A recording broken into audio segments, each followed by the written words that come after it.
Welcome to the Rescue, Rebuild, Restore podcast, where we equip church leaders and compassionate Christians to serve the hurting with Spirit-led wisdom. I'm your host, Suzanne Burns, author of the book, Rescue, Rebuild, Restore, Compassion That Works. Together, we're going to explore how to rescue body and soul, rebuild spirit and will, and restore lives through the Holy Spirit's power. Because every person deserves to be seen, healed, and loved. Let's dive into today's episode and discover how to live out this calling. Hi, and welcome back to another episode of the Rescue, Rebuild, Restore podcast. I'm your host, Suzanne Burns. I'm so glad you're here with me today. I actually want to talk about something a little bit different today. My passion is the ministry that I run, Foundation House Ministries, foundationhouseministries.org. You can check us out on the website as well as on Facebook, Instagram, whatever. But that is absolutely my passion. And so today I'm actually working in the thrift shop to help cover shifts. All of our staff and clients are kind of off doing different things today. And so I'm at work in a different place than I normally am. But what I wanted to talk about today is a message that I got this morning. It resonated so deeply with other things that I've received in the past that I wanted to share it with you because hopefully it will resonate with you also. I know that the reason why you're here on this podcast, on this channel, is because you have a heart of compassion for the lost, for the dying, for the hurting around you, for the brokenhearted, and you want to learn more about how to serve them more effectively, right? That's exactly what I teach, rescuing, rebuilding, and restoring. But I wanted to tell you just a little bit of my own origin story because I think it's relevant and I think it will give you some encouragement as you chase after the things that God has called you to do. So this morning, as I was going through my devotion time, I saw a post from Lana Vawser, who is a prophetic speaker. I think she's in Australia. It might be New Zealand, but I'm pretty sure it's Australia. But anyways, so what she quoted was Daniel 2:22. And it says, "He reveals deep and hidden things. He knows what lies in darkness, and light dwells with him." And that in and of itself is a powerful word right there, but it actually gets better than that for me. That specific verse is tucked into a group of verses that are the very deepest, like the taproot, like the very seedling that burst forth that ultimately has become this ministry. Everything that I do is all interconnected. All of the books, all of the speaking, all of the teaching and training and consulting, all of it is interconnected to not only to the ministry that I run, but also who I am as an individual called by God. I am fully operating in the gifts and the assignment of the Lord, some of which are local, some of which are national, some of which are international. So this section of verses is why that's the case. I don't know if I've ever told you guys my testimony on this channel, so I will do that because it's all interrelated. And if this is not the episode you want to watch, you'll fast forward or you'll skip to another one. So this is my origin story. So I was raised in a very, very Christian family. We were raised multiple states away from our closest family members. So it was always really just myself, my brother, and my parents. We were just that little nucleus. And we moved around multiple states. My mama's from the Gulf Coast area, from, Florida, Mississippi, Alabama, and Texas. And then my daddy's from West Texas. So that's where all of our family lives and lived as we were growing up. However, I lived in Indiana, and then we did move to Texas for a couple years, but then we moved to Illinois after that, and then Michigan, and then Colorado. That's where I went to high school. And so then from Colorado, I moved here to Tennessee, and I've been here since I graduated high school, which, dear Lord, I just realized this morning was actually 31 years ago. How is that even possible? How have 30 years passed? I have no idea. To me, it was like 2 years, maybe 5 tops. I mean, I do have kids that are grown and I also have grandkids. So maybe it was like 10 years ago, right? No, it's been 30 years. That's ridiculous. So anyways, but that's important for you to know. So I was raised in a very Christian home, very sheltered and very, what would be the word? I had like a protective bubble around me, but I did not know that, right? It was just how I was raised. It was just what I knew. And so my parents were very overprotective, but not in a fearful way. They just always knew where I was, right? And I was a good kid, and so I didn't get into a lot of trouble. Like, I didn't have a curfew, for example, because I didn't need a curfew because I was at home, right? If I was hanging out with friends, we were probably all hanging out at my house. So my parents didn't really have to worry about a whole heck of a lot with me or with my brother. They certainly prayed a lot. But anyways, so then I graduate high school and I come here to Tennessee to a private Christian college, right? Lee University, which is a Church of God school. And I'm actually third generation Lee graduate. Both of my parents attended Lee, and my grandmother did as well when it was just a little 2-year Bible college in the, 20s or 30s, or I'm not entirely sure exactly when that was. But I know that my grandmother did attend here. So anyways, that was a big step, and that was 1,800 miles from home, right? Back in the day before cell phones. So this was, 94, 95. The days before cell phones. So what I realized very quickly is that I could do what I wanted.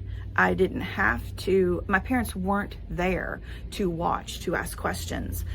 For the first time ever, I was truly responsible for myself 100%.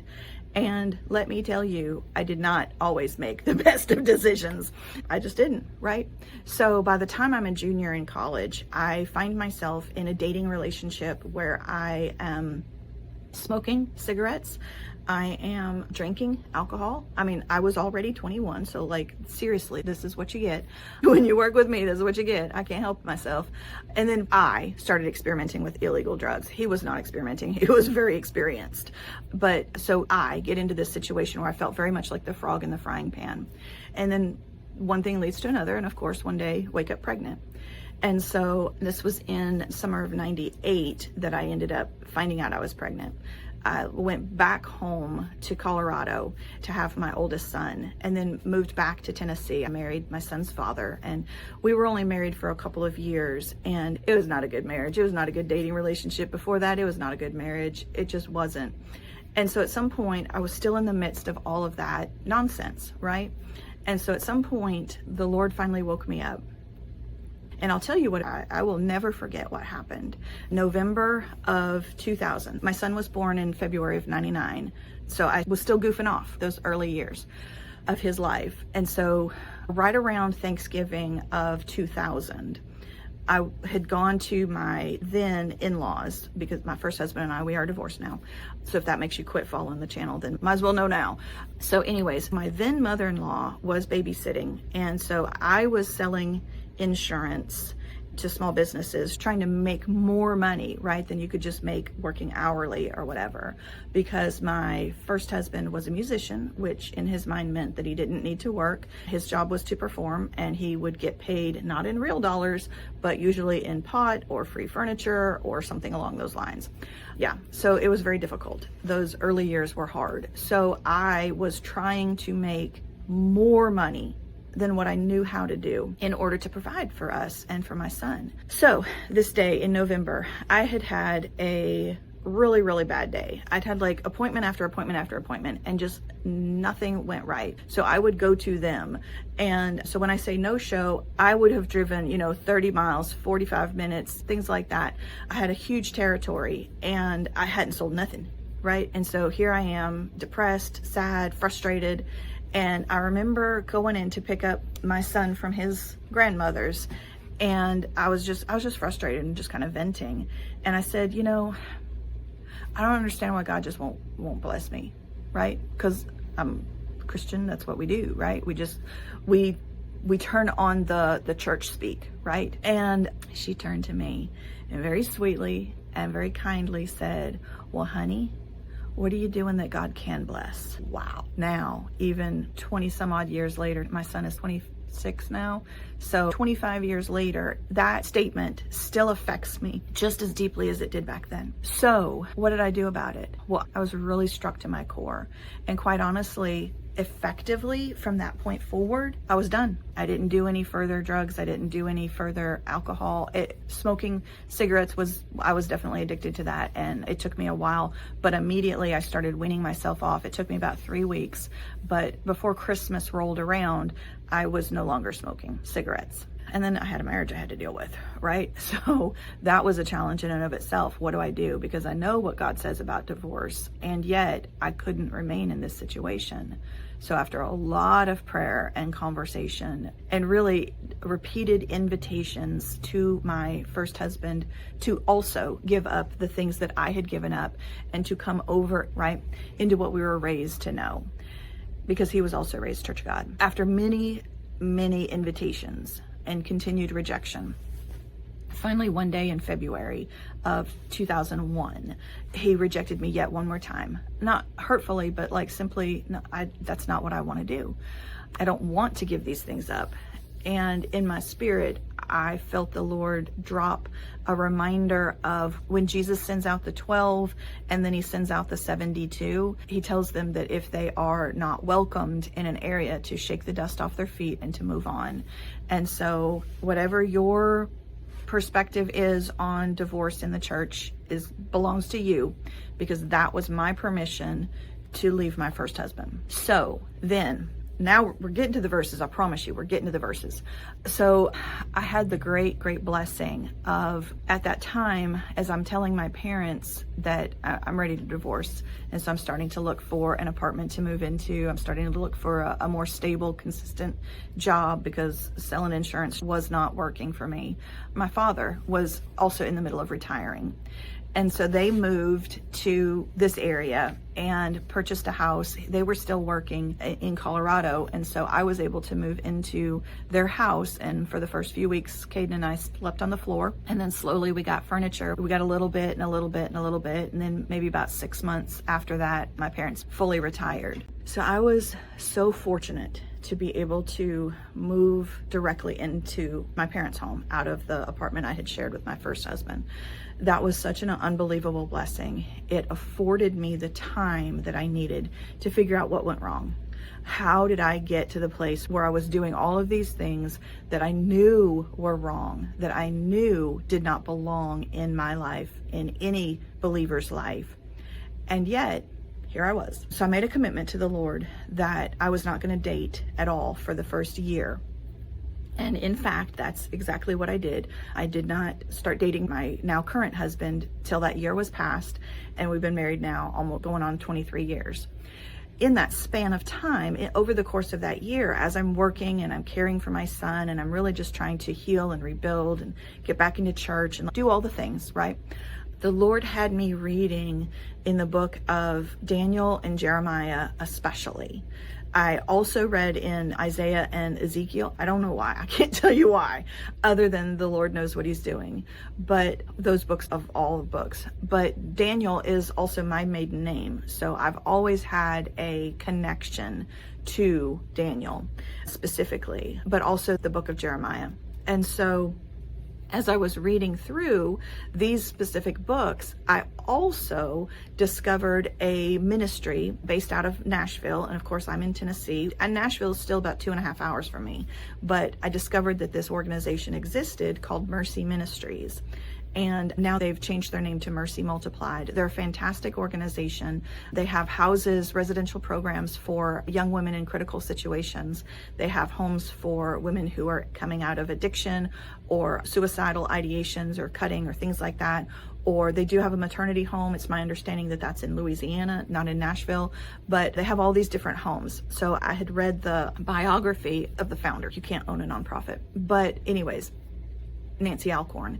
And I was so struck by it because I had been thinking about my own circumstances, right? And how fortunate I was, because I also had plenty of friends in that same era who were in my similar boat, you know, young single moms, but they were struggling to make ends meet because they didn't have somebody else to lean on. They were living in terrible, crappy apartments because they had 3 and 4 kids and no men involved. That was all they could afford. So I completely understood, you know, I completely got that. The problem was that I couldn't help them, and my heart went out to them because I was in the same circumstances, but I wasn't in the same situation, right? And so I find that to be the case a lot of times. That phrase right there just really struck me. I was in the same circumstances, young, single mom, independent, but I wasn't in the same situation. And that's the favor of the Lord. That's the blessing. That's the protection. Thank you, Jesus. But moving on. So as I'm reading in the book of Daniel, and I'm studying Mercy Ministries, and I'm experiencing all of these, relationship connections and their struggles, the Lord brought it all together in one place. And so I had this dream / idea, right? Y'all know what I'm talking about. And it was a big apartment complex where we could subsidize housing for families. Some would be single moms, some might be young dads, single, some might be young families, a nuclear family, but still struggling, right? Like it's hard. It's hard when you're just starting out. And we would be able to, as residents, right, we would be able to share. I'll trade you babysitting if you'll get my oil changed. Or, because some dads might have mechanic skills. Some moms might be able to do hair or be able to do babysitting or be able to do this or that, right? Okay. That's what I was picturing. Anyways, the book of Daniel. So I come across this section, and this is where, here in chapter 2, Daniel has just been notified that the king has had a dream. And because all of his wise men who happened to be in the throne room that morning could not both tell the king the dream and the interpretation, they had all been directed to be killed. So Daniel is at his house. He was not one of the ones that had been there. He's at his house, and somebody comes to the door and says, "Hey, dude, I need you to come and be slaughtered with the rest of the leadership because nobody can answer the king's question." And Daniel's like, maybe hold up a second. What was the king's question? And so the commander of the king's guard, here in verse 14, he asked the king's officer, "Why did the king issue such a harsh decree?" And Arioch then explained the matter to Daniel. Daniel went into the king and asked for time so he might interpret the dream for him. Okay? So that to me was really significant because I had just had a dream that seemed so real and so vivid, and I was already beginning to because I love ideas and I love planning and I love creating stuff. So I was already like, okay, policies and procedures and systems, and let's create a floor plan and all the stuff. That's my jam. I love that, which is why I do consulting with startups, startup nonprofits, because that's the fun part, right? And then Daniel proceeds to go in and pray. And then this is the response that God gives him the answer. And then this is Daniel's response to God giving him the answer he had asked for. Daniel praised the God of heaven and said, "Praise be to the name of God forever and ever. Wisdom and power are his. He changes times and seasons. He deposes kings and raises up others. He gives wisdom to the wise and knowledge to the discerning. He reveals deep and hidden things. He knows what lies in darkness, and light dwells with him." This was my verse. "I thank and praise you, God of my ancestors. You have given me wisdom and power. You have made known to me what we asked of you. You have made known to us the dream of the king." And so for me, that last verse, the second half of verse 23, was so I wish I could explain it, but it very much was like a seed bursting forth in my heart. When I heard, "You have made known to us what we asked of you. You have made known to us the dream of the king." Daniel was saying the dream of King Nebuchadnezzar, right? What I heard, though, what resonated in my heart is I have been asking, Lord, what do I do from here? How do I go forward? What does my life need to look like from this point forward? And what resonated was, "You have made known to me what I asked of you. You have answered my question. You have made known to me what the dream of the king, capital K, is." And so for me, that verse was so pivotal, and I held on to that for many, many years. Many of you know that it was a full decade later that the Lord then introduced me to the idea of starting a maternity home right here in little Cleveland, Tennessee. It was that verse. over and over and over again through the decades, that would water, that would grow just a hair, always underground, always beneath the surface.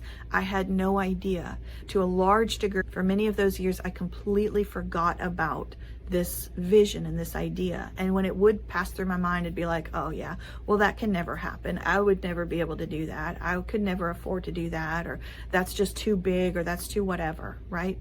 And I would shut it down. And yet, here we are, 20 whatever years later. I've already said, I'm not going to do the math again. Here we are running a maternity home, having 2 house locations, 2 thrift shop locations, an office, a staff of 12 people, and we've housed over 150 moms. We've served well over 1,200 families through our non-residential programs. Does it look like an apartment complex? No, it doesn't. Do these girls learn how to partner together and work together to reach new goals, to accomplish new things? Absolutely, 100%. Do they trade favors and support and assistance for each other? Absolutely they do. Will you watch my kids? Absolutely. And I'll drive you to Walmart tomorrow, or I'll pay you a little bit because I'm starting to make money, or I'll do your hair and nails, all the things. Here, try this dress on. See if it fits you better than it does me.